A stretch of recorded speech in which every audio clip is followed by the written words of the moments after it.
Kinsa si Apolinario Mabini. Sa salidang General Luna, daghang mga bata noon nga nakakita sa maong salida ang nahibong ug nganong naglingkod lang si Mabini sa tibuok salida.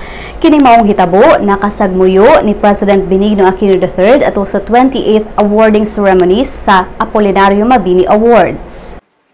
Dito lang pong may umiikot na balita sa dyaryo at sa social media tungkol sa pelikulang General Luna. Aminin ko po, hindi ko pa napanood to. Tampok po rito ang aktor na si Epi Quezon na gumanap bilang si Apolinario Mabini. Ang sabi po niya, tinanong siya ng isang grupo ng mga estudyante sa kolehiyo, kamakailan, kung bakit ang karakter niyang si Mabini ni isang beses ay hindi man lang daw tumayo sa pelikula. Ang komento po ng ilang netizens, baka pagod lang daw nung mga panahong iyon si Mabini. Talagang napailang lang po nung kunento po sa atin ito. Sabihin man na iilang estudyante lang ang nagpahayag dito, masasabing isa rin itong refleksyon sa pagkukulang sa kaalaman sa kasaysayan ng ilang kabataan sa kasalukuyan.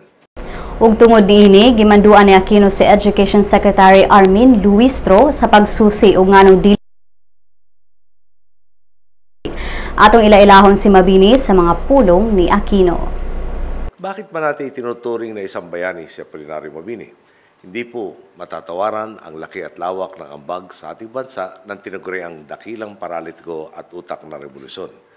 Siya ang kumakatawan sa talino at paninindigan ng lahing Pilipino. Talas ng isip ang kanyang naging sandata upang patibayin ang pundasyon ng ating mga demokratikong institusyon. Ipinamulat niya sa lahat na hindi lamang ang nasa katungkulan ang may tangan ng kapalaran ng bayan. May boses ang mamamayan at sila ang bukal ng kapangyarihan sa ating bayan.